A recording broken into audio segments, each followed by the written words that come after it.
All right. Welcome to the first, I guess we'll call this the first roundtable. Most of these will probably be behind the paywall of our brand new site, endgamesyndicate.com. We've been talking about this on lulls for a while and finally got it up and running today. And, you know, I mean, I'm excited to finally do some content where you could kind of do it completely unfiltered. Unlike Daniel, unlike Nerdy Tenor, I have a filter on the amount of information I give away, and so kind of to sum up what Endgame Syndicate is for people who follow us but somehow didn't hear about this. It's a site we decided to start amongst the four of us where in the beginning, and we're going to kind of keep the ideas fluid on how we're going to expand and change, but the beginning is going to be instructional ideas from game theory to stats to Excel to settings and in features and in certain optimizers and contest sims to no ball videos, which I'm not going to be doing, but maybe the two guys above me will be doing. Followed up with a Q&A video where members ask us questions on some of the more complex ideas that they could drill in, and also a Discord, which is already active. And luckily enough, we do have some members in there, which is pretty cool because we barely even announced that we're doing this. And from there, we might go in some different directions, but we, for now, unless the guys have more to say that I'm not aware of, we're definitely going to be doing this teach man to fish kind of model where we're going to, it's kind of like, I want to say like card runners / lessons meets the DFS best ball world, where, we kind of teach, train, instruct on all the different various forms of the way we approach beating these games, and how we think. And we already started. We have, is it 10 or 12 videos live, something like that. And we're going to do more each week, along with the Q&A videos and some roundtable videos. And as we go, this should be evergreen content that we build up, hopefully over a couple of years, that should be useful for, unless the games dramatically change. And I imagine they'll be applicable to other forms of similar games. Like DFS concepts can filter over to best ball and vice versa, or even like home games, possibly. Sports betting as well. I plan on doing eventually, after we get a lot of the probably the more popular ideas out of the way from my part of it anyways, some how to like price props, how to do like sims around the distributions for prop pricing and what the with the VIG sides and what how you used to, I used to do that on my own site before all the big contest sites started pumping it out and didn't seem necessary anymore. So I don't know if anyone wants to go next. We will also be happy to answer any questions if anyone has any. So, anyone else have anything else to say, or is that we're just done? I was enjoying you personally, but I was gonna say if Adam did the intro, I was gonna say we got in a big fight and we're breaking the business up already. So, well, I think I already won the fight because I got you to do the intro. So right. That's fair. So does anyone have anything to add, like, or disagree, or kind of to add on to like what our concept is? A lot of this we do through chat too, so we might even have different understandings on where we're going with this. I mean, one thing that people are definitely going to be asking about, I'm assuming, is projections, specifically his projections, the man above me. And so we're not going to be doing projections, especially for MLB or NBA right away.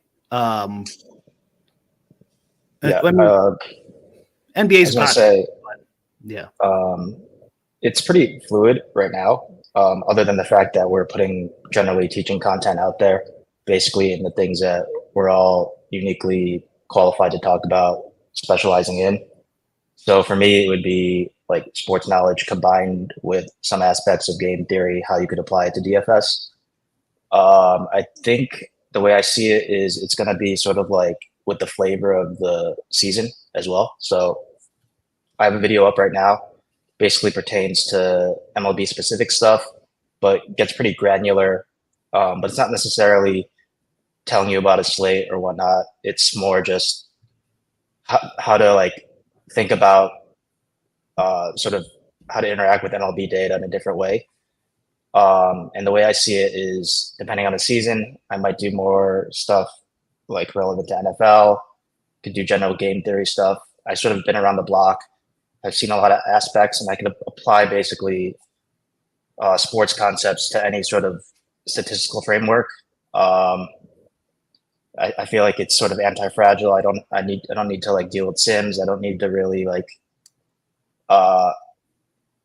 sort of dive super deep into data, but it sort of plays out in a way that anybody could approach it, whether you know stats or not. I also plan to do some lineup reviews once in a while. Could be from our members, could be from one of the guys in the chat in the video here. Things I notice, what I like, what I don't like, that type of thing.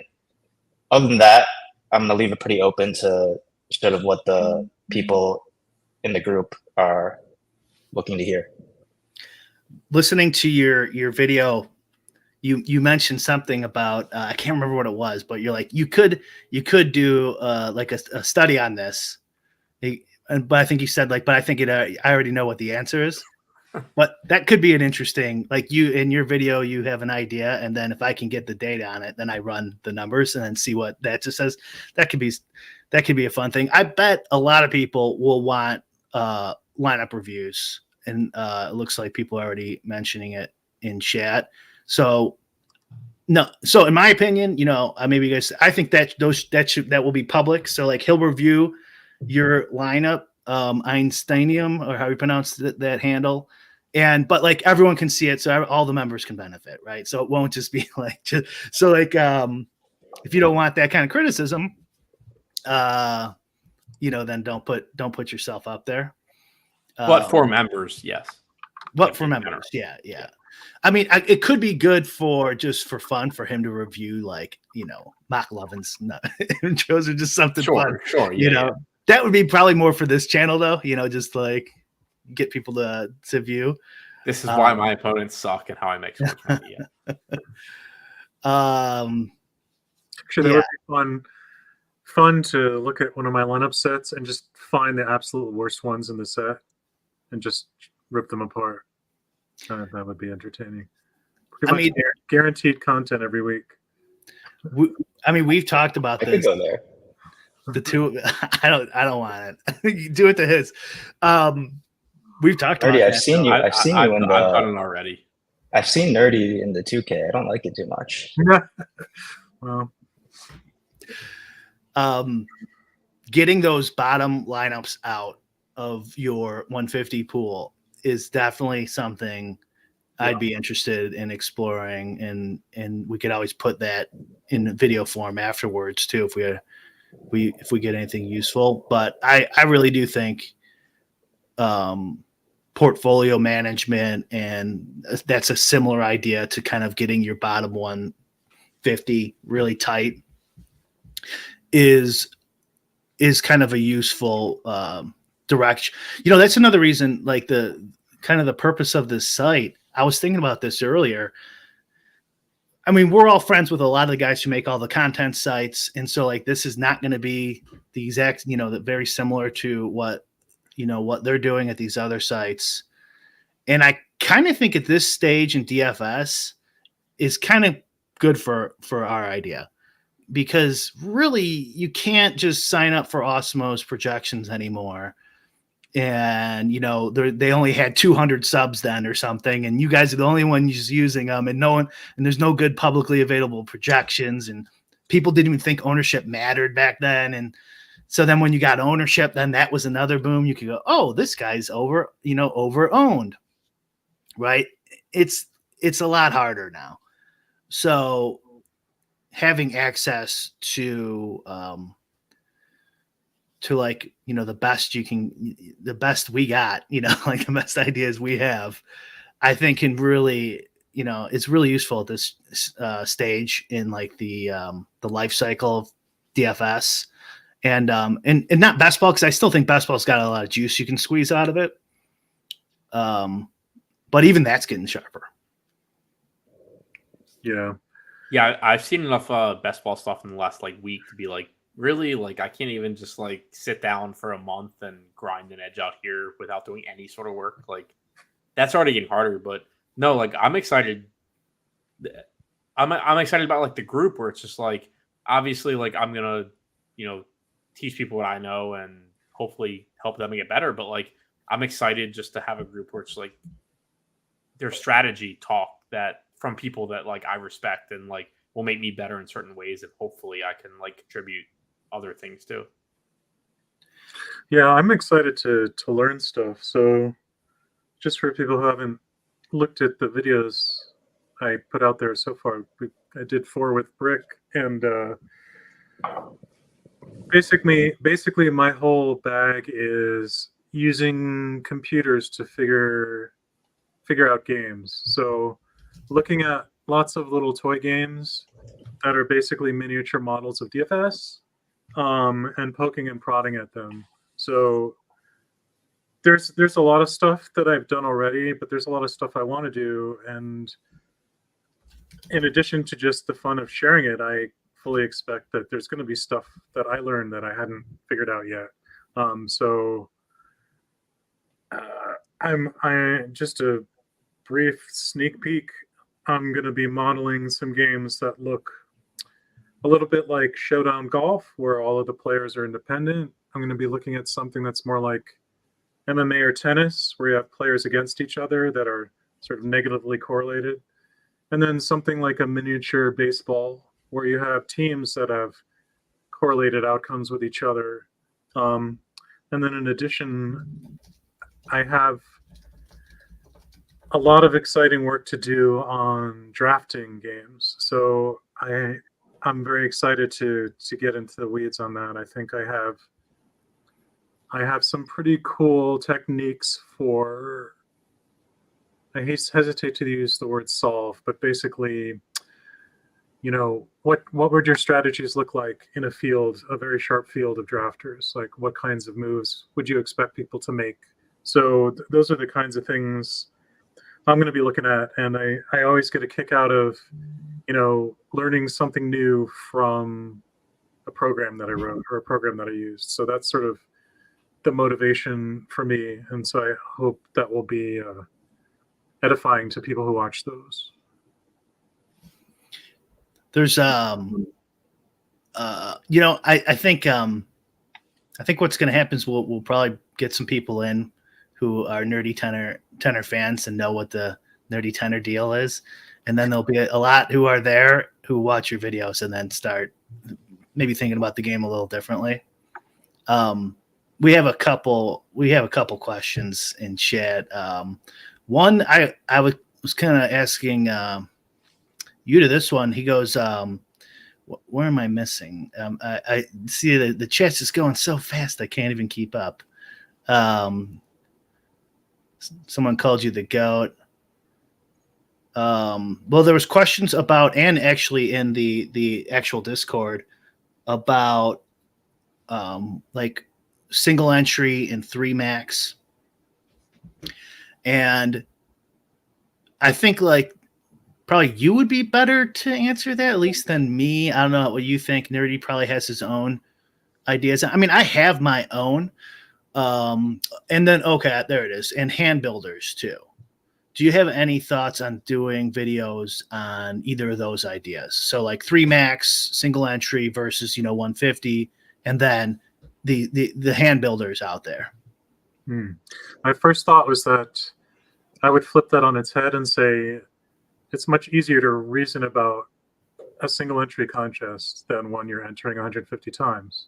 So for me, it would be more like, what are the additional things you need to think about if you're entering 150 times, rather than like in the other direction, if that makes sense, right? Because you start to get into portfolios and, not wanting to overly correlate with your own lineups and making trade-offs between, risk and, reward and these sorts of things. So I don't know if that is interesting at all, but yeah, I would sort of think a single entry is the simple case, and then multi-entering is where it gets a little messy.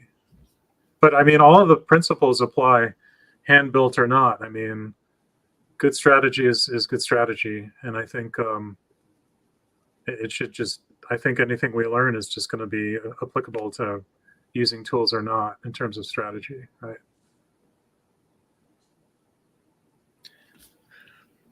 What about you? Yeah. Or you got any thoughts on that? I don't think there's anything inherently different when you think about a single entry or a 3 max versus your 150 set, really. In theory, when you make a 150 set, that 150 lineup is going to be marginally worse than the first one you enter. So in that sense, when you play single entry, you are kind of optimizing what your outlook is for that day, but I don't really think there's anything different. You're still trying to accomplish the same goal. It's just you're framing it with different parameters. Yeah, I would say generally the main change, I think, is just the field size, and the ownership is going to be different than your large field, but you're not drastically changing like how you approach it, I don't think. Yeah.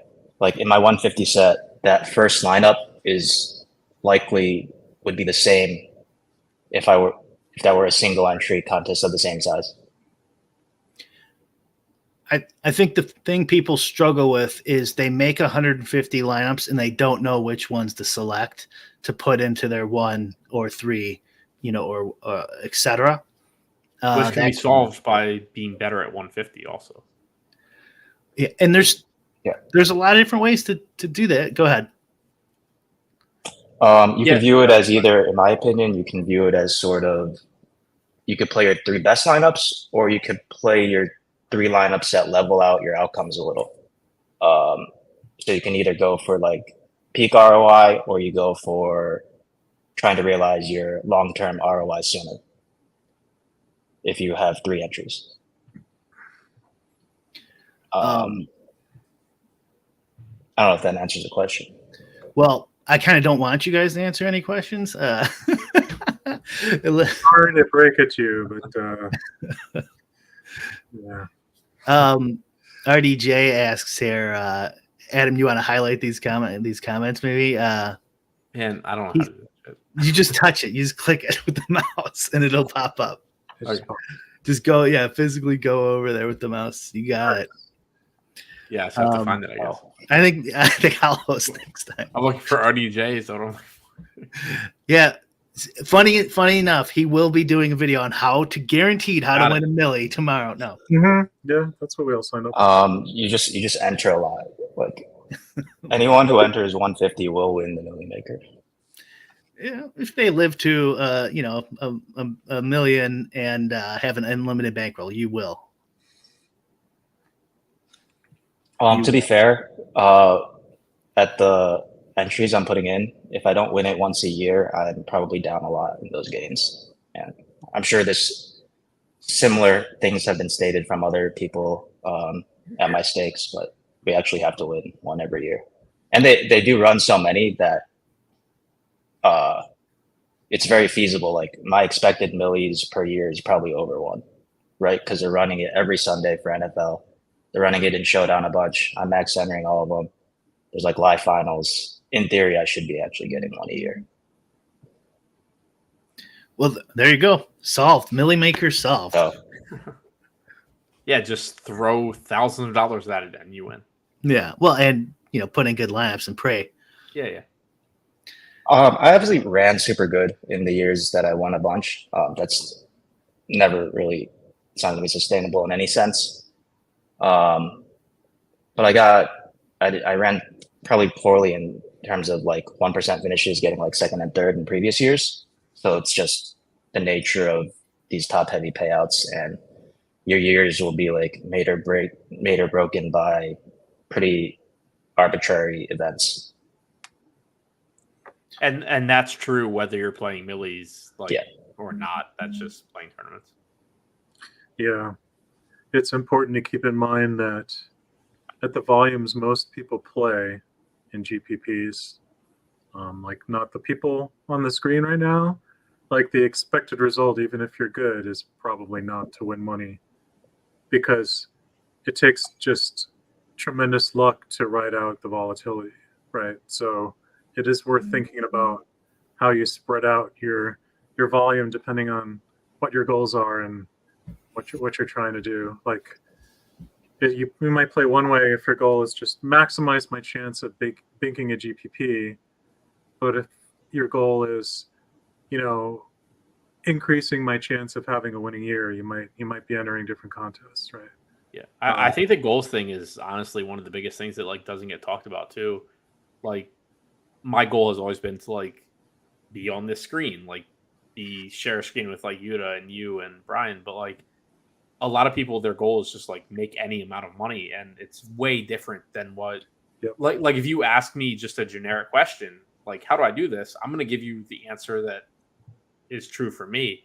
But if you say with this goal in mind, what do I do? Like it can change a lot of things pretty quickly. Yeah, that's why I mentioned the hand builders question too, because there is going to be a bunch of people who just build 2-3 lineups, and that's all they do. And I would say even in that case, and people who don't play 150, even if you're only playing like 20 lineups or less, it's still pretty hard, very hard to beat nowadays. So, I wouldn't say like, don't sign up for like, whatever content site, like, find your favorite for sure.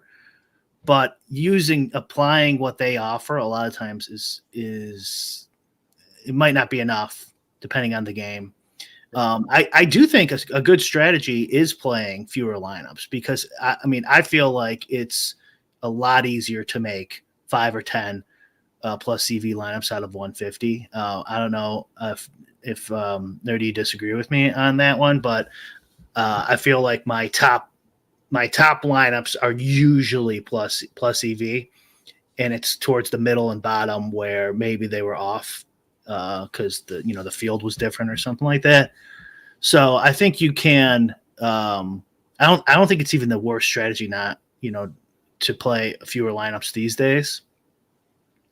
But you still want to be able to utilize the projections, and that is a video I plan on making. How to utilize in a sort of classic sense, optimizer, even in Sims, how to edit content sites projections to your benefit. Is a video I want to make, which I won't really get into, that I think a lot of people will like and be easily able to use. That's another thing, is some of the videos, at least I plan on making, and maybe you guys too, will be like, you're gonna have to know, you're gonna have to be like, know how to use Excel or something like that. You're gonna be a stats dork. You're gonna be wanting to do this, So like, but I also try to plan on making some videos that will that like literally anyone can use, and maybe even improve upon the ideas to like get an edge with just using someone else's projections. You don't have to worry about those. I'm here as the resident idiot, Brian. Like That is why I'm here. So yeah, so we should. It's going to take some time to get all these videos going. But yeah, there was no way we were going to make 200 videos and then go live. Like that was just never going to happen. So this will be nice incentive to keep it going as long as everyone's happy. Now, did you post the link in chat? I know someone was looking for the website. They were asking when we go live. Like this is the announcement. We are live. But I can't post a link in comments. I posted it in my chat. I will post it in the other. Oh wait, in like just post the right bottom right. Oh yeah. Pop that puppy in. All right. Do we got any more questions, or you guys have anything else you want to add before we look at some more questions here?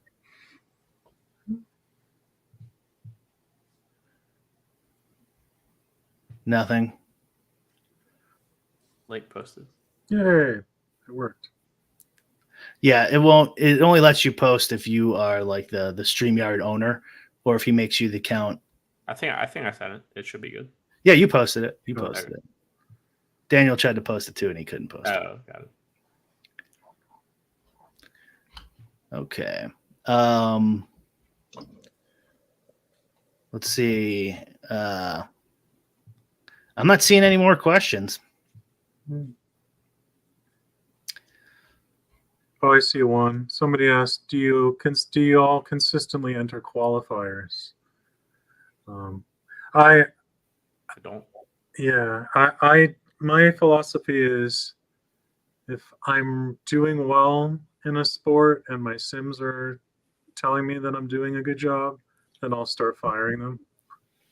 But other people enter everything. It really depends on your volume. I will say the thing about qualifiers is you're taking a already ridiculously volatile gambling enterprise called fantasy sports and just ramping up the variance even more, because now you have to win several stages to actually get paid off. So they're very volatile. So I would just be cautious with them. So my take on qualifiers is it goes back to like, what are your goals thing. Some of the most fun that I've had in this industry is qualifying for shit and going and being there, and it's been really fun. That doesn't necessarily make it plus EV. I've lost a lot of money trying to qualify for things. In sports in years that I am profitable too. Like, it's not just that I was just like, I won a lucky tournament and I was lighting money on fire. So they, like you said, they increase your volatility a ton. I think a lot of it though, like, they are also winning a qualifier is the fastest way to like make life-changing money for, or however you're going to define that. So a lot of it comes down to your goals. I know that I've gone through multiple huge downswings that only existed because I decided to chase qualifiers. So be aware of what you're doing, be aware of how top heavy they are, but they're also really fun. And if that's what you want to do, like, cool. They are a really good time. Yeah, just watch out because there's an open bar. Yeah. So you got to be careful. Just fair warning. I have been to a live qualifier where there was a secondary thing where like people could like buy you like you were a fantasy player, and I was like the cheapest priced, and then people found out that I was at the strip club the whole night before, and they were really We should have an internal, like, someone should make odds in the internal Discord and gamble on the qualifier, the finals. Yeah. I enter them, but it's just a volume thing. It's not like it's not making a huge impact on my volume, so it's kind of just for fun. To be fair though, the ones I've attended, I was like, oh, good. The ones I've attended, I've not done well, and then I think both of the ones that I've won, I wasn't there. So maybe there's something about that open bar. Right. Random clubs in Toronto.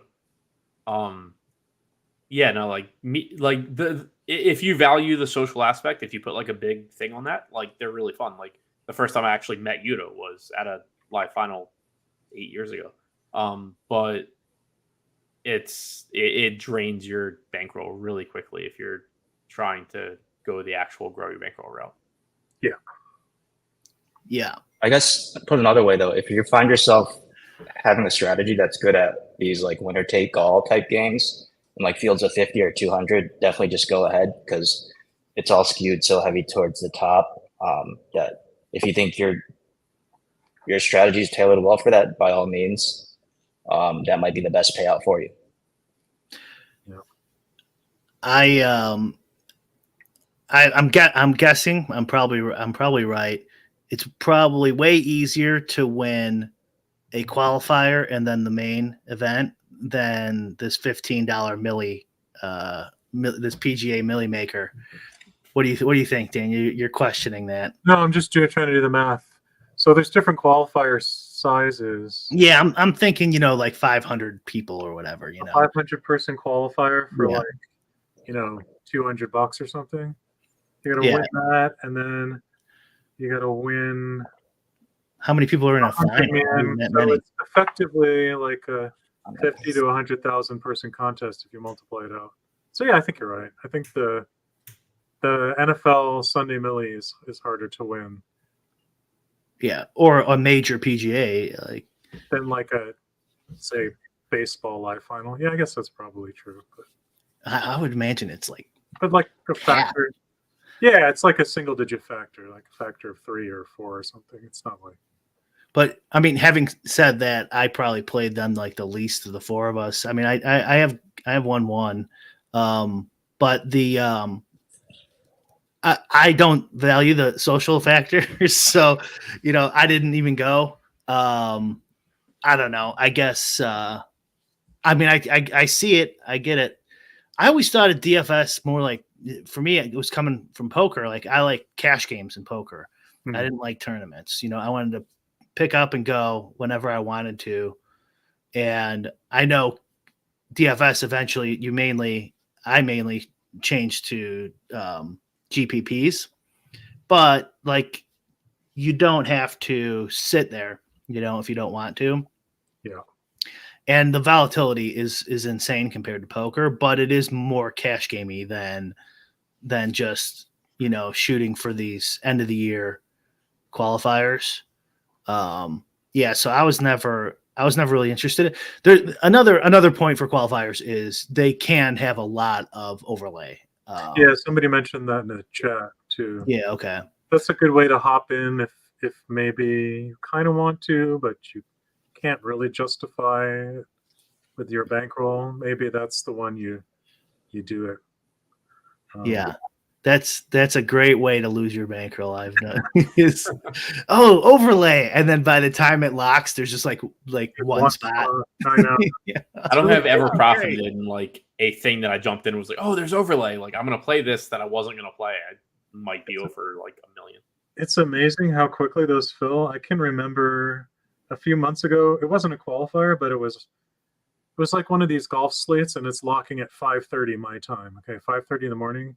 And it's like 5:20, and there's like a high stakes thing with like 12 spots in it, and like 7 are filled. And I've got it ready to go. I'm like, I'm not going to enter this unless it overlays. And then, I enter it with like 9 players are in, and I'm number 10. And I hit enter with like 30 seconds to spare, and then it fills. Like those are actually the DraftKings bots that I'm hearing about that are populating the space right now. It's a big problem. Did you win it though? I did not. Okay, good. I didn't want you if to. He did, he wouldn't be complaining about it. Actually, on the qualifier note, though, Milli Makers is like playing the lottery. So I used to actually not really care about playing like the Milli Makers because I agree, like obviously you're playing against like a ton of people, but they're like playing the lottery, except for a large percentage of the people playing the lottery with you are really, really worse than you and terrible at picking numbers. So they are the softest fields. They're the lottery in the sense that, like, yeah, you're not going to get first place in your lifetime, probably, but it's not. You're not in most of those. If you're a good player, you're not expected to lose money because most of your opponents are so bad. Like, yeah, you're not expected to win, but you're still going to make money. So that's the big difference. That's something that, and I just wanted to highlight it because, like, for a long time, I just didn't play them because I'm like, yeah, I'm never going to beat this 100 and whatever thousand person field. And then I finally did it with a lineup that came in second place in like a $9 tournament. And I was like, okay, I think I was wrong. And I had really smart people that I used to work with tell me that I was wrong. And I was like, okay, that's actually the tournament you should always be playing because, yeah, you're not going to get first, but it is like the softest tournament you can play. Your ROI, your expected value is going to be as high as it can be in that tournament. Yeah, and talking about lower stakes, not the right 4K or whatever. It is worth pointing out that your volatility doesn't only depend on how top heavy the contest is. It depends on your expected return and how bad your opponents are. So it's definitely true that it's very hard to win those, but it's also true that it's very much mitigated by large numbers of terrible lineups, right? So it helps. Right. Like, it's harder, but is it that much hard? Like, it's harder, but if somebody tells you, like, you can play this field that pays 50K to first and it's 15,000 people, or you can play this field that is 100,000 people, but it's 1 million the first. And the difference between, like, the quality of opponents and how hard it actually is to win is probably smaller than you think. Sean has a question. Sean Tucker. It seems so. If you want to highlight that one, Adam, it says any contest sim content. So it seems like that is still going to be popular request based on just our first day here of, having 10 people or so, or whatever, in chat in the Discord. So yeah, we're going to do contest sim content, and we answer questions and talked about it for an hour earlier. If we ever do, and this is my opinion, but I don't know if the guys agree with me, if we ever do any like tools or something like that, it won't be a contest sim. Like, it's already played out, in my opinion. I think there's sharper ways to go about it. And there's sites that do it already, a bunch of them. I've already done 2 hours of videos on how I use the publicly available contest sims differently to do my own stuff.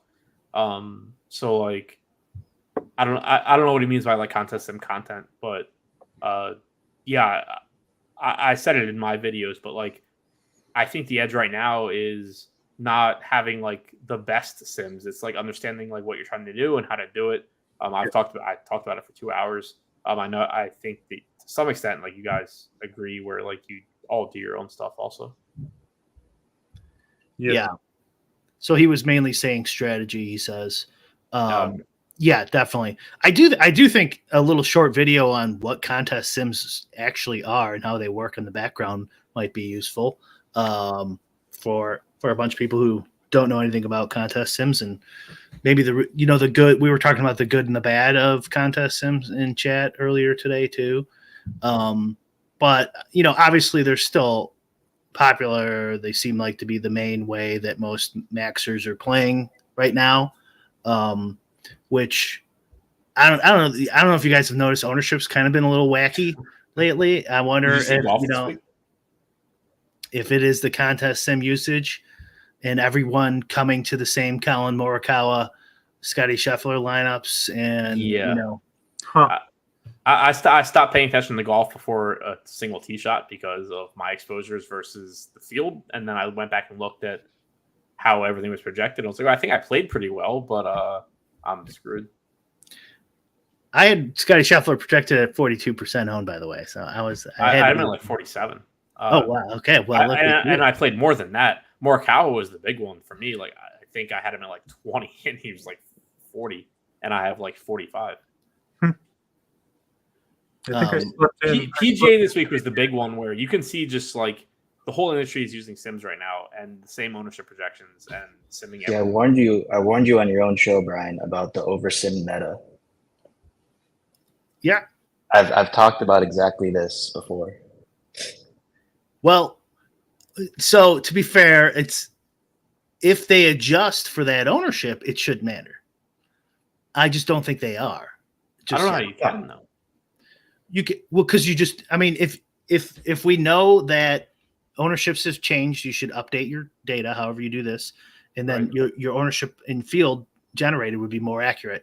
And so then you would be comparing it versus a field where Scotty Scheffler's 46% owned and Colin Morikawa's 36% owned, as opposed to 37 and 25 or whatever they were doing.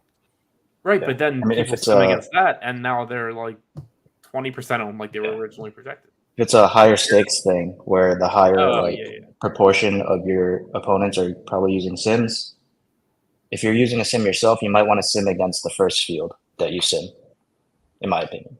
I mean, yeah, Right, like 'cause, like I said, I did videos on how I sim against stuff, but like I don't know. I don't use sims. I do, but I think that it's important to understand like where they're limited, and this goes back to the whole conversation about like doing videos on where sims are limited. I mean, people haven't asked, but I would ask if I was a Utica fan, are we going to get a Fantasy Cruncher video out of you or something like that? What do you mean, like a live lock? I don't know, maybe live lock or settings or what you think is how to use it. You know, Oh, if you tips saw and what I tricks. did, you wouldn't really think much of it because I'm just literally putting to rules what I would think. I'm sort of putting rules on qualitative stuff. Yeah, this is like in terms of how I view the games playing out. Really, this is like a chef, and you want to look at his knife and his cutting board rather than right. Those are just that he's using it as a tool to get what he wants, right? Yeah. Oh, I still think people would like to watch, and I think there's still value to going over a slate that's already happened. Ah, for sure. You know, like if you did a slate last week, I'm sure everyone would still watch that and go, "Oh, that's how he kind of attacks the slate," even though it's totally worthless data now. You know what I mean? That the slate's over and his reasoning might change from day to day. I still could see that. I think it's just kind of also interesting if we would have done this 2 years ago. That would have been everyone's number one question, was like Fantasy Cruncher and optimizer settings and stuff like that. It just shows you how much the Sims are influencing stuff. It's still the biggest question I get. Like, really, like not to that extent. Like, obviously, I did content back then, and it was like, how many uniques do you use? How many, what randomness, blah blah blah. But it's still with Sims, like, well, what do you set this at? What do you set that at? And it's like the biggest thing is just like figuring out what gets you what you want, and it would be a fool's errand, really, or like not that it's not useful for me to go through my logic as to why I did a certain thing. It doesn't really apply to the next guy, right? Other than you heard my logic for one day, right? As far as knowing ball, yeah. Somebody asked me today, it's like, not really exposure caps for MLB. It's like, no, but I don't need to. Should you? Probably, maybe. Like, I don't know what you do. Yeah. Back to the sim stuff really quick. If you do sim your own field, you have to be careful that you don't like use lineups from that field to compare to the lineups in that field. I would say, if people were doing that. That's a specific instance of a general problem here, which is called overfitting, where you most of these sim products, the ones I've heard about anyway, require that you or they create a model field, right? And then it says, okay, well, here's my model field of opponent lineups. What does well against those lineups? But the problem with that is you're going to put too much emphasis on the particular lineups that are in your field. And so you'll have lineups that look extremely profitable, but it's just there are certain things about them that do really well against this specific field that I constructed, right? And so you've overfitted your solution based on, this very strong assumption you're using. So I think that's a problem in general throughout the space, not just for sims, but things like, projection quality and confidence, where you have a situation where projection it seems like this neat little median with a floor and a ceiling, but actually there may be a lot of fragility to it. So you are sort of taking too much at face value, I guess.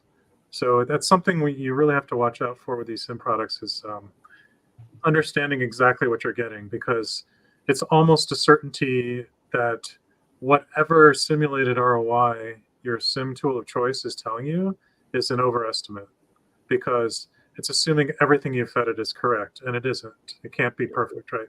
So you can sort of think of that as a ceiling value, and it's probably much lower than that, right?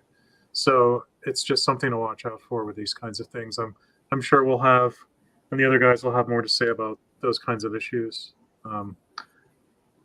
Yeah, we touched on that briefly in Discord, and one idea for, you might have to build your own on top to kind of help with that.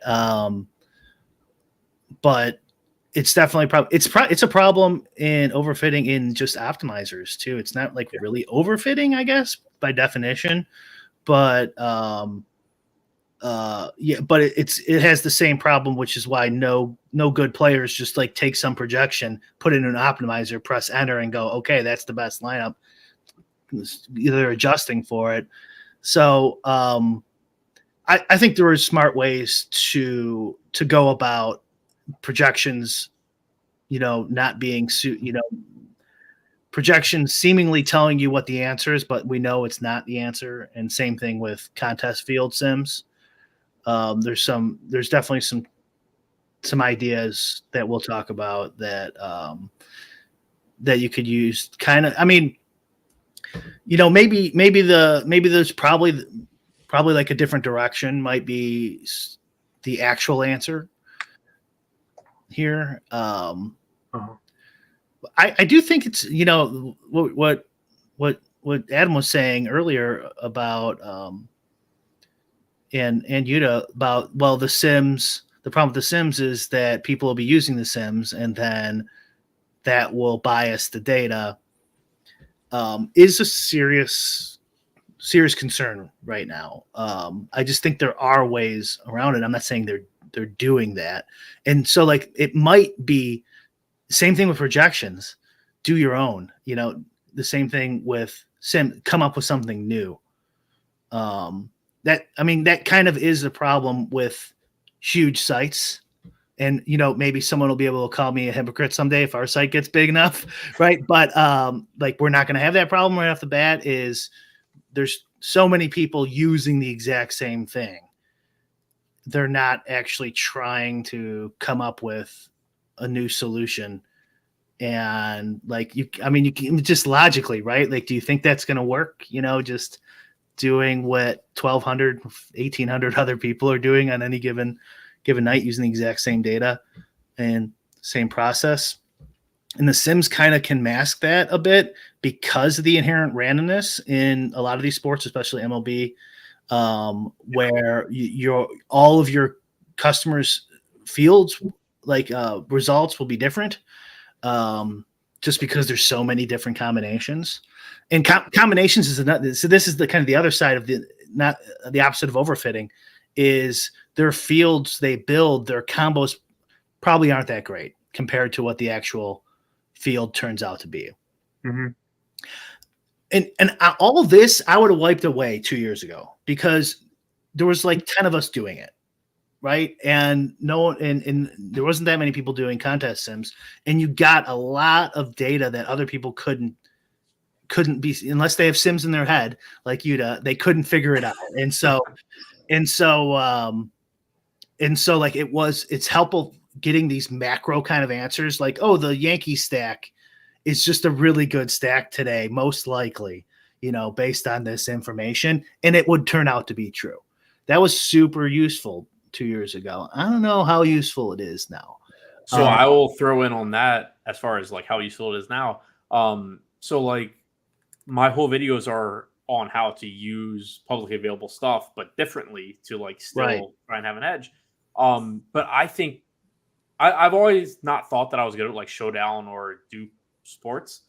I think I'm worse now than ever. I've built out like correlation matrices for like MMA and like, oh, I'm going to figure out how like paired these, combinations of fighters are. And I'm going to figure out dupes that way. And I still suck at it because I think that like sims are doing so much to like make people play the same lineups I am that I don't even like play MMA that much anymore. So like from that aspect, like I'm actually interested to learn from like you guys.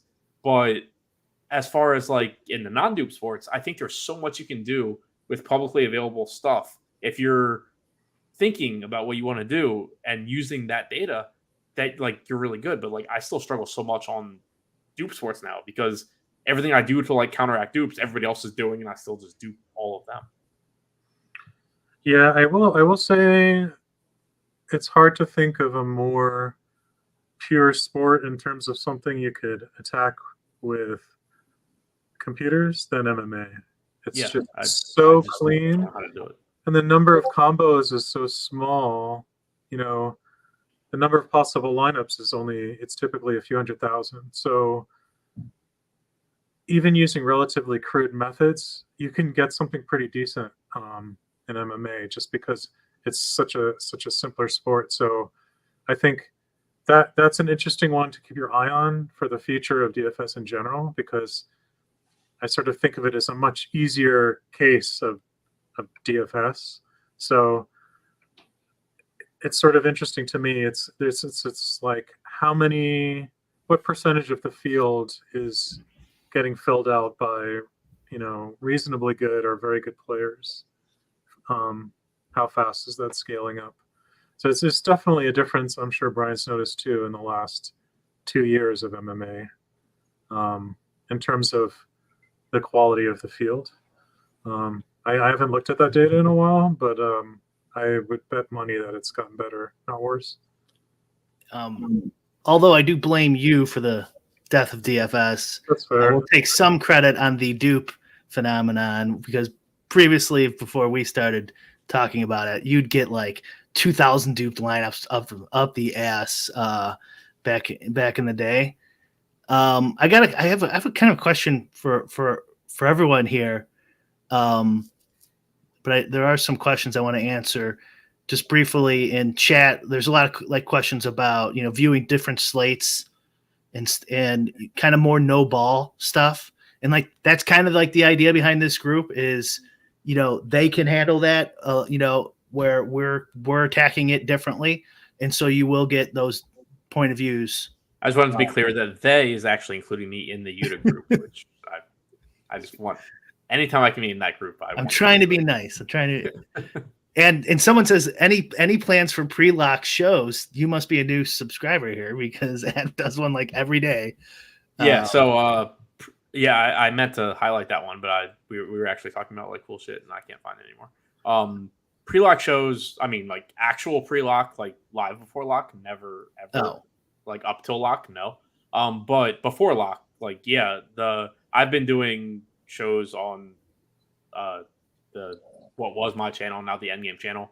I'll be doing just daily content shows every day during the week, barring like things that I've going on currently. But mostly I'll be doing shows during the week just because I enjoy doing those shows. We can talk like that slate, whatever it is. I'll also be in Discord generally talking that content.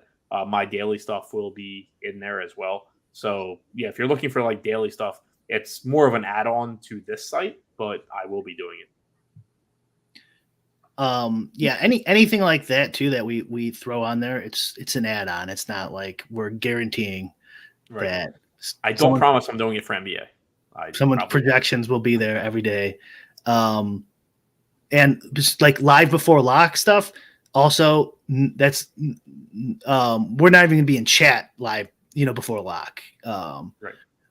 So right, we're not trying to be that kind of site, right? We're not trying to be, here's your projections constantly updated throughout the day to the millisecond, and we'll answer questions up until lock or anything like that. There's a bunch of sites that already do that. So my question was projections. So do you think there's any chance? Do you think it's even theoretically possible, nerdy? And then I have a more broad question for everybody. That like in MMA or something, where projections like almost don't even matter. Could it possibly get to that kind of point? And I don't really mean that from solving it, but maybe even solving it, or just because it's like, okay, it's just efficient enough now. It's like projections are irrelevant. And then more broadly for everyone is I mean, I still think projections are king, kind of. Like if you can come up with, projections that are, a point or two better than everyone else, like you're gonna print. Like what? Yeah, go ahead. It's an interesting. I've thought about this a lot, and I plan to investigate exactly that point, which I've never done, which is in toy games. So one of my plans is to do the following: basically, figure out what efficient ownership is. Okay, assuming everyone has the perfect projections, then have half the field use this alternate set of projections that's kind of crappy, and you can sort of dial up and down how off they are and see how much EV they seed to the other half of the field for different kinds of things, and look at exactly how you can exploit those kinds of mistakes. Like what are the moves, and how often do you just keep playing your strategy and collect versus, how much you're like, oh, because they're off in this kind of funny way, I can make this counter move and make more money. So I'm really interested in that question. But I think for something like MMA is a really good crucible because it's so small, like I said before, and like ownership doesn't have to become perfect for it to not become beatable, right? Because of the rake. So it just needs to be close enough that you can't beat it after the rake. Like that's what you have to worry about. So it's something to keep in mind. I warn people. They're like, well, these games will always be beatable because there's always bad players. But the question is, are there enough of them, right? So that's really what you need to be considering. So anyway. What about projections? Being king. Do you argue with that or no? I don't know. That's hard. I don't know how to weigh that against other factors.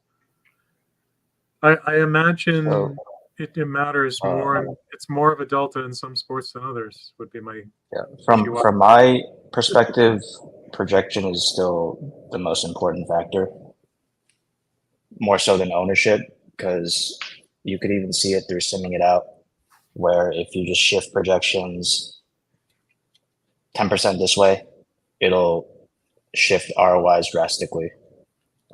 So it's still the base input, still the framework for everything. And just like I said, one movement here or there in terms of the projection changes everything about how you would execute a slate. I agree with you. To just like my initial thought was like everyone's projections are similar. You can just like play against variants better than other people. But if you look at like even post contest sims now, if you use just like that site's projections, obviously you're going to do really well. But if you have like an aggregate projection versus if you do anything to adjust that aggregate projection, your like post contest sims and stuff change drastically and generally worse. So it's, I think, still assuming that whatever post contest stuff you're looking at is running in a good way, like it's still showing you that like there's a big difference in just actual projections, and if yours are better, then theoretically you're just going to win. Right. In theory, on any night, your best spot would be if you have something singular about your projections that's very good and true that the rest of the field isn't on. You can't really get a better edge than that. Right. Especially now when like the information is kind of easy to come by. The way I see it is it's not really about what you know. It's kind of the small bits of information that you know that others don't. That's really what your edge is. Sure. And when you apply that to your projections, that's sort of where you find your outsized gains. I think the really fun part now too is like that data is available in every sport if you want to get it. Like it used to be like extremely hard to get. Now it's just like how do you apply it to your base projections? So to speak like more from my own experience, I generally don't like play head to head or scoop head to heads. But if I see a website like Stochastic or ETR have sort of weak projections from my opinion, I'll sort of just like scoop the board, right? Because generally the high stakes users are either plugging like one of these projections in. So if I see something very fragile in those, I feel very comfortable just taking all the games on those nights. That's a really good point, strategy point in general too. Yeah, he has some other thought provoking ones in his video too. If I switch teams now and I go against the projection boys, I would say like from our point of view, like there's other variables besides projections. So like if we know all these other variables, there might be nothing you could do about it.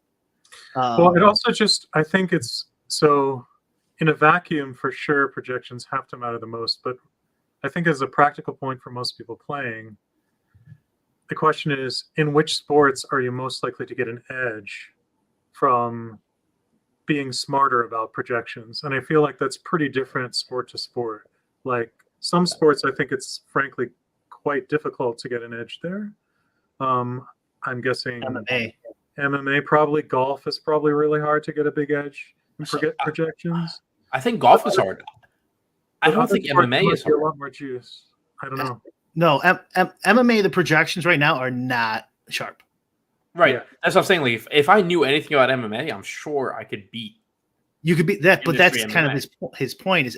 My point is MMA projections are not good, but the game's still hard to beat. But because it's about dupes and combos. Yeah, because there's rake and variance. But like, if you had it's because dupes and combos beat it, right? It's dupes and combos that make it hard to beat. Like this is kind of my argument of why I agree projections definitely matter a ton. But like if we know all these other variables, like just assume you guys only can make your projections, but we get the field and we get there's probably nothing you can do because we could like get projections that are kind of shitty, but we have all these other variables that you don't have. So I would say that the biggest thing is can we like estimate dupes appropriately? Because if we have perfect projections and can estimate dupes, we can print. No, maybe. I would think. Depends in my how head, at least. Like again, like I don't know, obviously not sending this out, but like in my head, I can be like, okay, I know how these fights go because like boxers can't prevent takedowns, whatever, and also I know that like industry projections are going to put everybody onto this boxer, so dupes, whatever. I would think I can just print money. Maybe I'm wrong. I think how much inefficiency is there? I mean, it's really a numbers thing at that point. And we know the inefficiency, Daniel, because you could look at 3 different providers of MMA projections and they're wildly different, like 10, 15, 20 points difference. You look at 3 NBA projections, they're very similar. And so like if you get 4 or 5 points on a guy who matters on an NBA, that's a big edge. Sure. It's nothing in MMA. Well, you know what? One of the things that might be going on there is you can have aggregation that's happening at the level of the field, where even though none of the individual sites are all that good with their projections, when you look at all the lineups that come out of all of those different sites as a group, they end up being much closer to efficient, right? So that's one way where it might not help you as much as you want, because you can point at all of them and they're like, this one sucks in this way, and this one sucks in that way, and this one sucks in this other way. But when you look at the final field, it's not so terrible. So there could be some of that going on. In MMA? Yeah. Yeah. Where it's like, oh yeah, these projections suck. Well, that's this corner of the field, and then this other corner of the field is something else. So I don't know. Just a theory. But either way, projections definitely can help you if you know, and predicting fields can help you, and there's a whole bunch of different ways. That in Nerdy's first two videos, you could see like you can get an edge in like the dumbest like type of games out there in the world just by using some game theory strategies. That can also, and I hope that's what happens with people watching these videos, is they get something out of them and go, oh, this is how I've always learned, is I read, the mathematics of poker, watch someone's video, and I go, oh, wait, I can do this, and I'm guessing and hoping that that's going to happen with a bunch of our users. Yeah. And I mean, for me personally, like, it's even to like ask me a good question about my video and maybe I'll learn something. Like, I'm not even going into this. Like, obviously I'm excited because I'm going to learn from you guys, and I'm excited because I like doing this sort of content, but like there's the very obvious like chance that like somebody watches something I do and it's like, whoa, what about this? And I'm like, I hadn't really thought about that. Let me figure it out. And like, I get better or I learn. That's great. Yeah. I don't know as much stuff as my computer programs do, so yeah, I'm always trying to learn from those. Yeah, it's actually true. I know it sounds like a joke. we have different strategies there too. I learned there's a thing called packages in like R that like are really helpful, like because you could just use a package to solve some problems. So I asked Nerdy what some of the packages he uses. He goes, oh, I just write those myself. So he doesn't even use the packages. Yeah. We got another question here, which if you scroll back, Kathiza back. If you scroll back, we kind of talked about it, but I wouldn't mind touching on it again. Do you guys ever hand build based off of theory and projections, or always sim? Well, Yuta doesn't use a sim at all. I never hand build unless I'm like, waiting in the doctor's office or something. I don't know. And I might as well make a lineup here. And that is never off of theory for me. It would be interesting to see a video on that using theory for just hand builders. Yeah, on that note, Brian was just talking about, I think that probably the biggest sell for this group is that we have this variety of outlooks. And like, I've seen some of Nerdy's videos. I don't know what the hell he's talking about half the time. And like,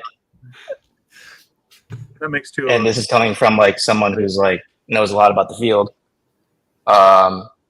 So you can sort of come from any perspective, but you'll get a good opinion on a variety of viewpoints, right? I think we all bring something different. Yeah. I pitched this earlier talking about tonight's show. Like, I guess I actually thought in my head that I was like most closely aligned. I guess I was lying to myself to like Nerdy and Brian, like before we started talking about all this stuff. And then now I'm like, oh, I'm unfortunately most closely related to Yuta, which, I guess sucks. But we all have very different views on how we win at this, which is cool because like whatever you're coming into this with, like you're not walking into somewhere where it's like, oh well, you know nothing about math and we're just gonna tell you that you have to like know everything about sims and math, whatever. Like whatever you're doing, somebody here is like kind of playing the same way as you, just hopefully a little bit better. Yeah. I would say that although we have different strategies, I don't think they're competing against each other either. Like I think, No.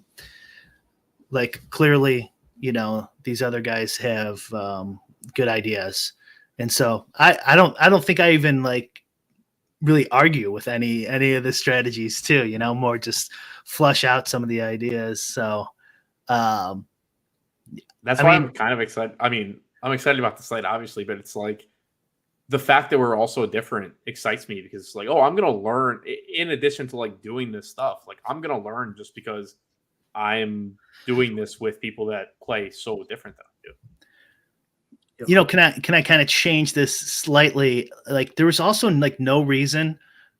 I mean, I feel like there's just like no reason for any of us to join a site kind of too. Like it makes a lot more sense to do this. Even for the site. Like funny story about that. I was asked about two or 3 years ago, or it was like a year after I started playing really seriously, and one of the major sites, it's like, hey, I've seen your posts and you help in Discord, or you're interested in doing shows. And I said, well, I don't know anything about sports. I'm a really good engineer, and I can write game theory software. What do you? And that was the last I heard after. So it's crickets after that. So I mean, traditional site, I just not quite a great fit for me personally. Me neither. Short-sighted by them. No, I don't know what they would have done with me. I mean, yeah, but like it is tough too because they have to like I mean, we're talking about, this is more of a lulz conversation, but like RPS signed a bunch of guys, but it's like they got to pay those guys. You know what I mean? Like they got to pay them to bring them on. So like it's tough to make it make sense. I mean, I can very limitedly talk about it too, where like I've obviously been there. Anybody following me like is aware of my past, and like I enjoy it. It is what it is. But like I just never enjoyed making that oh, we're gonna play this guy today. Like I'm gonna give you picks. Like I never personally enjoyed that content, and I enjoy actually talking about like strategy and like how I play this game and stuff like that. So like that is something that, and it's no knock on anywhere that I've worked, it doesn't make sense in a like space that isn't me like doing it on my own. Yeah.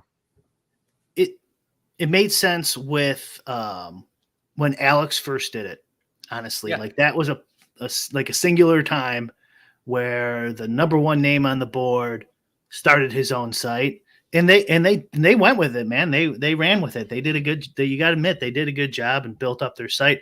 But like I just think that's like that eventually that's a different model of you gotta eat. Like you need a lot of people signing up, and you need affiliate links and stuff like that. And a lot of this content we're doing, you just made fun of Nerdy. You didn't even understand his videos. Like there's going to be a lot of people who probably will be like, okay, this stuff doesn't make sense for me. But, whoever content guy going, oh, you got to draft so-and-so, in the round 10, or, pick the Bears this weekend or something, because Caleb Williams paints his nails or whatever. There's going to be there's going to be a market for that too.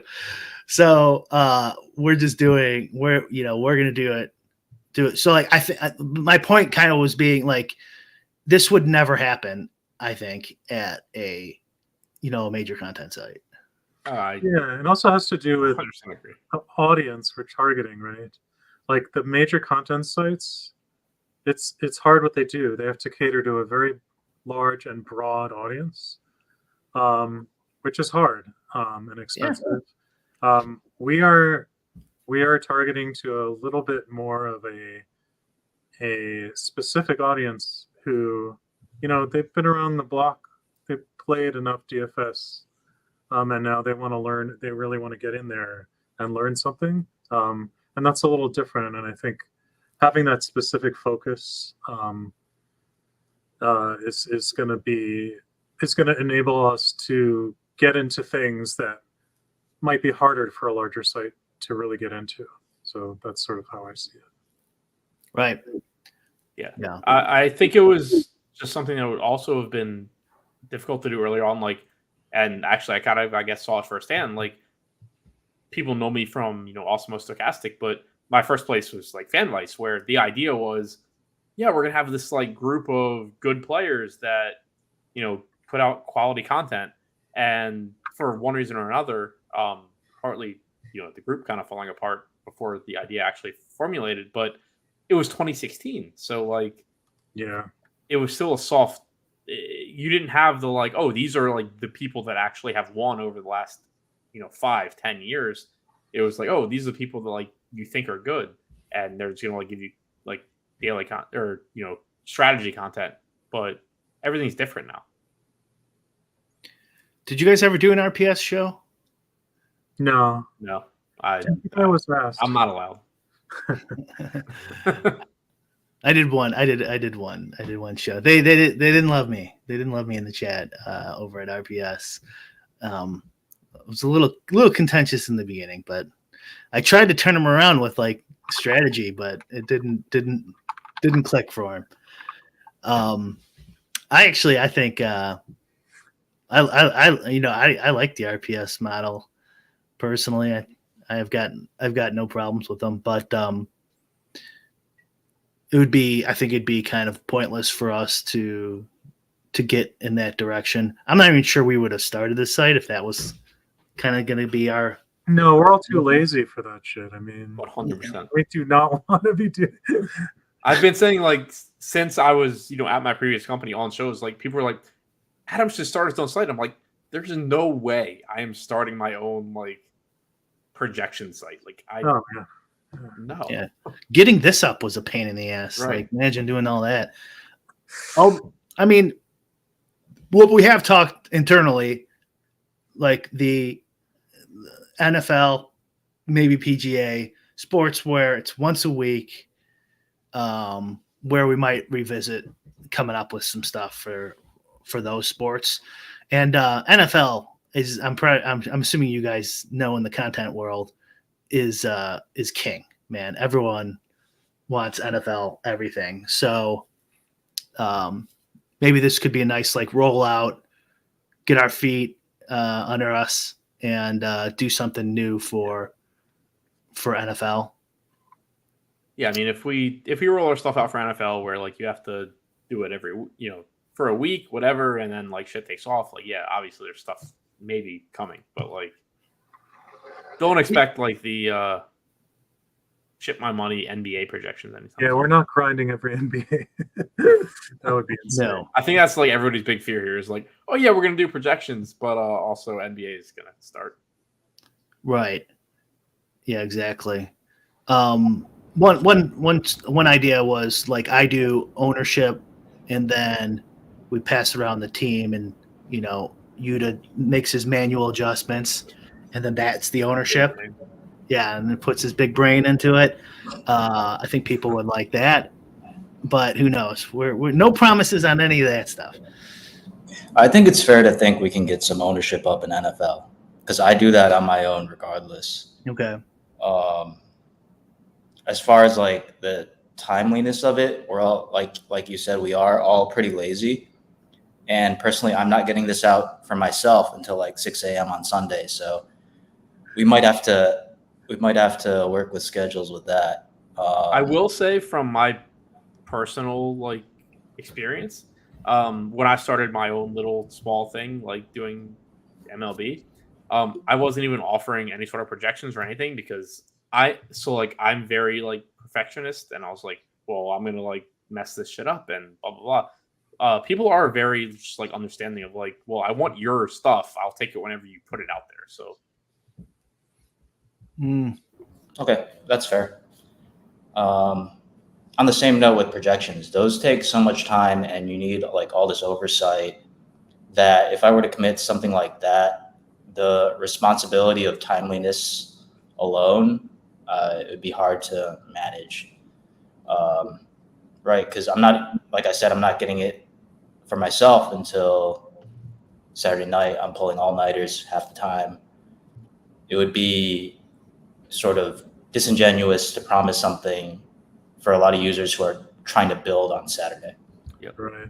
And there's also a thing to keep in mind for people. There's a fairly big difference between developing stuff for yourself and then making it useful for everyone, because there may be use cases in your own process that are totally uninteresting that you just write off.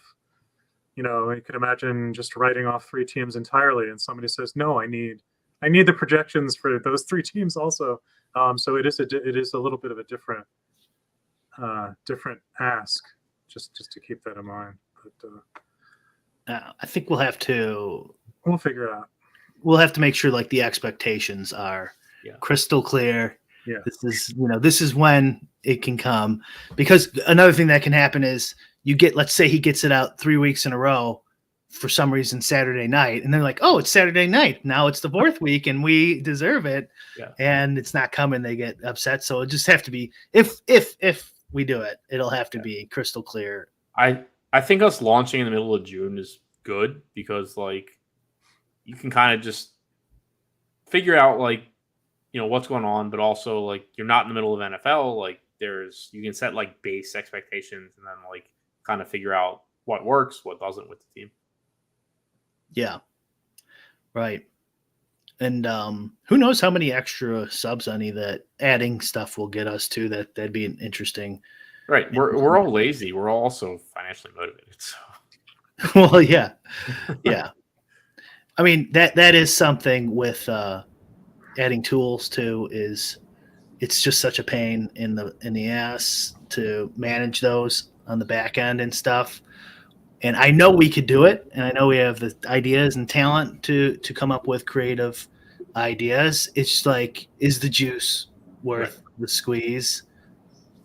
And like generally no, but generally probably not. Or you'd have to charge so much. It's like, and that's the thing. Like, yeah, sure, we can charge a lot, but why? Yeah, it is hard. I wrote a tool which I sold for the masses for poker for years and years, and I worked on that full time for a couple of years. It wasn't a lot of money, and it was pretty popular too. So it is not an easy way to do business, but we'll see. At the very least, you're going to see some outputs powered by tools that I use. I can say that much. That will be a thing. But details to be determined. Yeah. Yes, and again, like as far as tools go, like I already have videos out showing how I use the tools that I use. If people want a Q&A and like, I don't know, ask me to use other tools, I guess like if you want to pay me to subscribe to them, I can do it. But like joking aside, like stuff like that, like I view it as more of like I can show you how to do stuff. We don't necessarily have to like put it all out there for you. Yeah. This comment, this latest comment here, make it lower cost and flood the market, is pretty much the opposite of what we're trying to do. We did have that conversation. Right. We decided not to. It doesn't make any sense. Like, just I gave a tip in Discord earlier, and it's like, don't tell anyone at these operators, because then they implement it, and then the edge is gone. Right. So that would be an argument for expensive tools, because then less people would use it. But then, especially in DFS, you're paying so much for a tool, and you don't bank right away. It's like, why am I doing this? And also, I just say intuitively, my sense is that for the vast majority of players who are trying to improve, like, lack of access to tools is not the reason, right? It's how do you use the tools well? How do you think about what you want to do? It's not, do I have the perfect latest whiz-bang tool or not? Right. That's probably not where the action is, to be honest. Yeah, agreed. I try and view it from like when I started out And when I started out, like, yeah, all I had to do was watch shows, get better, and make money. But even watching those shows, it was like watching the shows. All I wanted to learn was like how do I get better? It wasn't like who do I play today. And eventually, I got good enough that I could stop watching those shows. I eventually started working with the people that I used to watch, and like I don't know. That's why I was excited about this group. Is yeah, a lot of people just want their their plays and whatever, but like it motivates me to actually like talk to people where it's like, no, I want to get better. How can I get better? And like that's what I'm trying to like teach, and I think that's what we all are.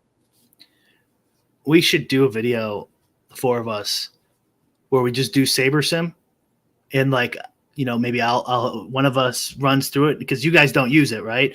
And then no, these two I'm talking. Oh yeah, you just like, what the fuck is this? And yeah, well, no, then go. What do you think about this? What would you do? I've never used their tools. Just I've never how would you? Yeah, but I could think about it. Yeah, we'll just like go through it live, and then you guys go, oh, if I was going to do that, then I'd do this. It's just stuff like how you would utilize it. Maybe you could like have some point.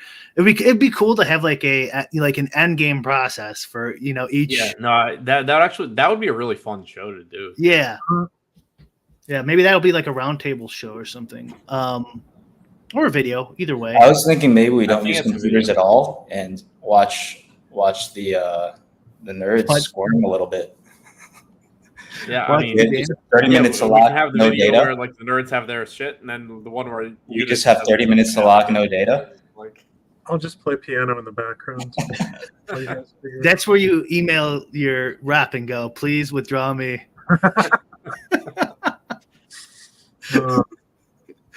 Funny story about that. I was testing a very primitive drafting tool I was working on, and I was drafting, I don't know, some daily golf thing for like $5, and like I had a technical malfunction, and so one of my drafts I just did by hand. So it was like one of my 10 drafts, and that was the only one that cached. I'm gonna be right back. Is the one I did by hand. So there you go. Hand builders. You did it first.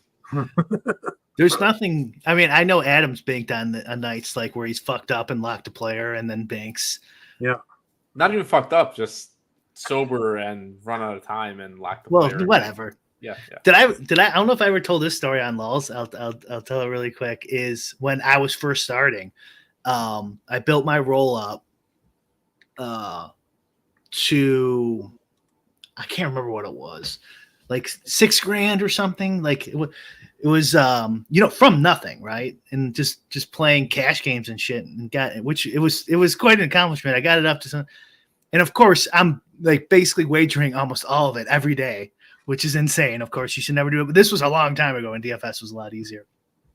It was NFL Sunday, and my model was so fucking, and I had it on Excel, of course, which is just like, you should never be doing this for this size of like a model. And so it would like freeze and go really slow occasionally. And anyways, long story short, I didn't get a lineup in and didn't even put a dummy lineup in, and lost almost my entire roll and almost quit playing DFS. Destroyed my mouse. And I haven't had like a moment like that since poker, like fucking 10, 15 years ago. But yeah, you guys almost would never have heard of me. This site would never happen, but I somehow made a comeback. Well, glad that happened. Yeah, I don't know if I should go to the I won 100,000 by locking somebody in, or when I did play poker back in like when I first started college, had roommate, one of my best friends. I don't know, took probably like a 40% bad beat and was just like really upset. Chucked the mouse across the room in our dorm freshman year. Like, he was at his computer. I wasn't gonna hit him, but launched it like right next to his head, hit the wall. He just turns around like, what the fuck was that? I was like, kings over queens sucks. But no, like I did, like you said, I ran out of time getting my lineups in, so I moved everything to like 7:30. and then still ran out of time by 7:30. And I got most of my stuff out, but I had like OG Ananobi and somebody else at 7:30, and they both went nuts. And I just like swapped around it, and I won 100K, and that's how you win at TFS. Yeah, I have some stupid ones. I think my stupidest one is I entered a round 3 golf showdown contest, and I used my round 2 golf projections. So for people who don't play golf, most events after round 2, half the field is gone. So half of the golfers I had, well, not half, but like a third of them had been cut from the field, and so I think I cashed 2 out of 150. I'll be right back. I've cashed 2 out of 150 without fucking up. Well, I've probably done that. But I think that was the stupidest one. What's that? It's a timeless show where we talk about when we lost a lot of money. For Sure. Well, in the stupidest way possible is where we've been focusing. Yeah. Either I way. once didn't submit a live final winner. Oh. That hurt. It was a fat finger on the upload. Oh. So I think I must have ran like a dupe in a live final. That's from my worst. Yeah. This is like 2016 though. Oh man, that's brutal. Yeah, the money meant something. Yeah. Fuck. Man, NFL's the worst. Like, for me, anyways. With those, I don't know why. Like, the barely getting the lineups in, or just outright missing luck.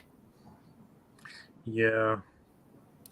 You know what's interesting and sad simultaneously is with Saber Sim, it's pretty easy to get a pre 150 diverse, decent in at any point during the day, and I still don't do it. I still wait to the last second and to get my lineups in. Well, I have a rule now because of that. So if I enter a contest, I have to run my entire process, even if a small version of it, with whatever is available, and enter whatever it spits out. Yeah, So he foolproofed himself. because I've been bitten before.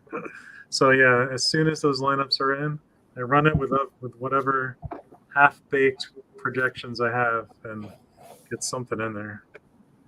Because I've had it too where like if you wait last minute, it's not just the risk of fucking up and being late. It's also like, oh shit, there is this problem with my process that's been there all day, and now I'm finding out with 15 minutes to go. So you never know when the whole site's going to crash. I heard that happen a couple weeks ago. It did on FanDuel, yeah.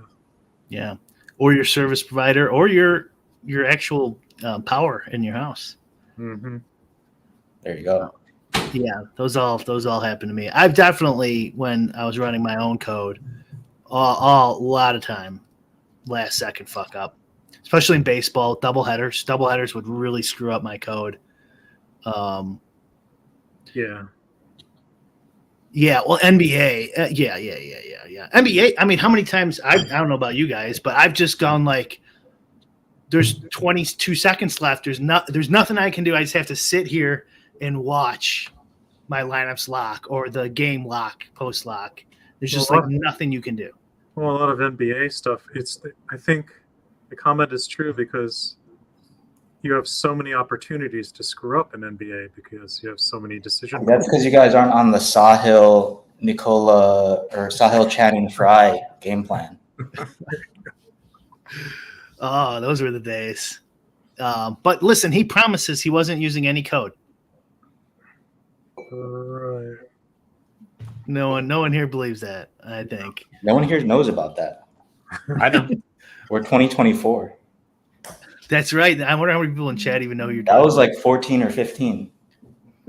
This is I remember. Fuck. So yeah. before they had CSV entry. Yeah. It wasn't that long ago, but it was like 17. Oh, my bad. Was it 17? I kind of doubt So I remember what you're talking about, and I was playing. It might have been like 15 or 16. Yeah, exactly. I was playing Yeah. for sure. I was not. It was almost certainly 15, 16. Yeah. Was it Lowry? So I'll say like 15, 16. I was definitely playing enough volume that I remember it, and I didn't start playing enough volume that I would remember it until like 15. He did it twice, right? Wasn't it one Lowry? This happens all the time. I actually don't care that much, so I screw up regularly.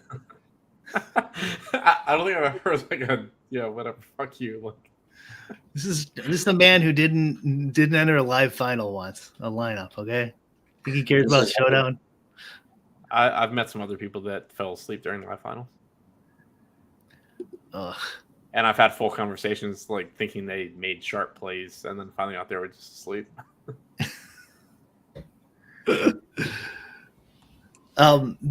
Wasn't Sahil, wasn't it Lowry? Didn't Lowry get hurt once and Friday? Wasn't there 2 occasions he pulled it off?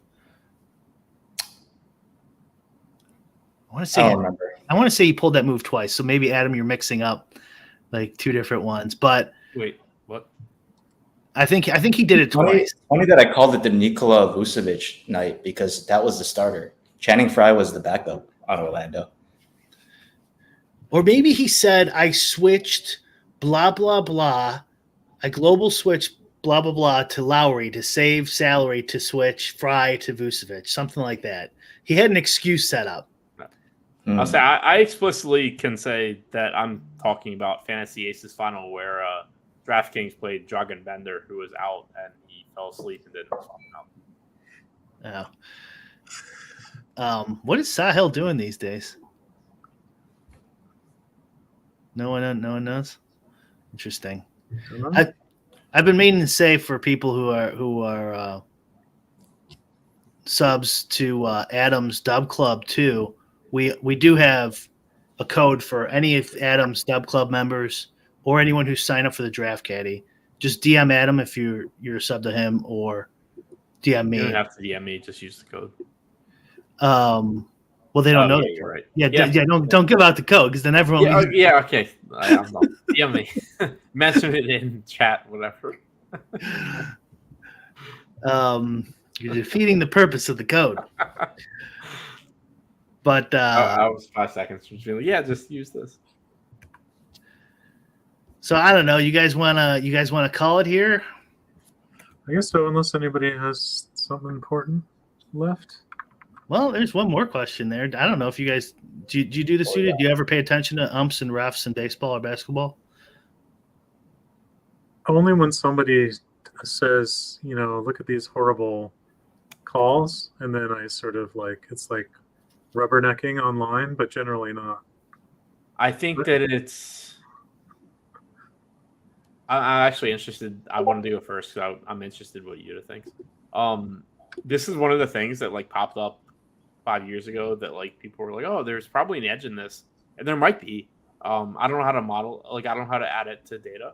There are definitely umpires that are better or worse for pitchers. I think that if you use good projections, it's probably factored in. Yeah. But I actually haven't tested that, so I'm actually curious to see what Yuta's going to follow up with. I mean, I don't have anything to add. I'm not. I think you might be able to gain a minor edge, but I can't imagine it's really anything robust. Unless Chris Paul and that one ref he has a vendetta against. Yeah, Scott Right, Foster. that Scott Foster. Chris Paul, Scott Foster. That's the only example I can think of. God. Yeah. I always kind of use those something like that as a tiebreaker, I guess Right. is the word. That's one of those where I don't think I have a lot of use for it in a 50 to 150 lineup sample. If you're watching my show or just talking to me and you're playing one lineup and you're trying to decide between somebody that has a really good pitcher's umpire and somebody that doesn't, I would probably tell you to use the one that does. Yeah. I mean, I think Cardi says he takes that into account into his model. It's in his projections, which are a part of what I use. Yeah. So I mentioned in baseball, you'd probably want it in there. RPS Shipping Nation. Well, maybe these guys want to come back on Lowe's over the next month or two, and we'll ask them then. How about that? We'll save it. That's fair. There was a comment there I wanted to talk about, though. Where was it? Yeah,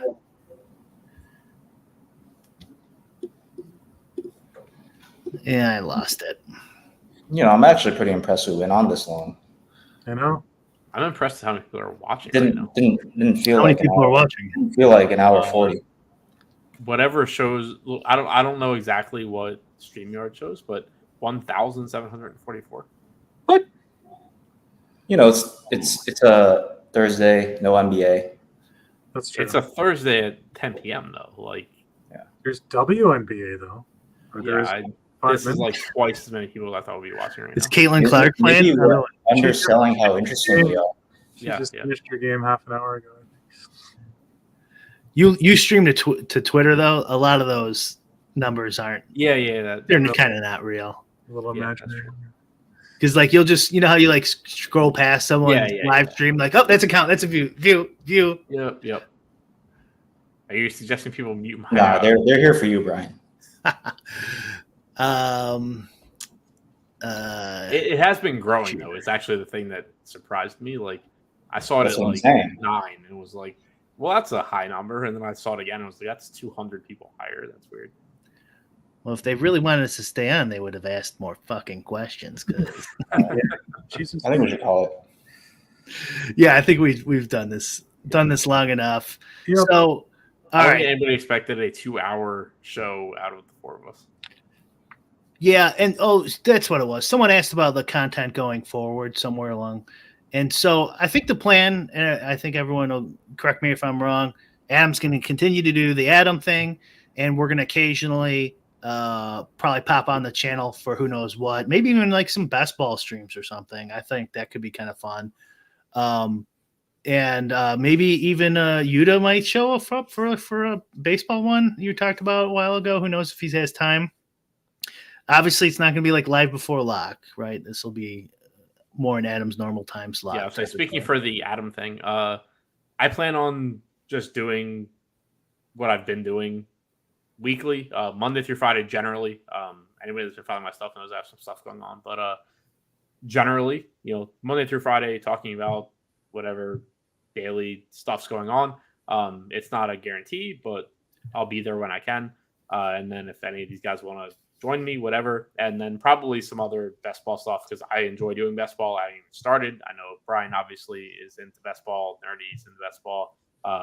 But yeah, so like nothing hard scheduled, but I will generally be doing stuff on the channel. And then whenever these guys want to join, they're obviously more than welcome. Right. But I mean, but point being, we will be doing some stuff on YouTube. Not probably not a ton. But we will be in the Discord, obviously, doing strategy, talking strategy questions, and specifically answering about the videos, any questions people have, and suggestions on videos they want to see. And the more popular ones we'll probably end up doing if they make sense. Is the plan for the immediate future. Again, we have any draft caddy. For anyone who's ever used a draft caddy, DM me. Anyone who's ever signed up for Dub Club, DM Adam. Yeah. EndGame Syndicate. You want to pop that one more time into chat since we got 1,200 people here. Apparently, you might as well throw it one more time. Is where you sign up and you watch the videos right on the site, and there's a link to the Discord after you sign up. I think that's all we got. Sweet. Yep. All right. Say our goodbyes. Take it easy. Adam, you can sign off whenever you're ready. I forgot it was me. Yeah, you're running.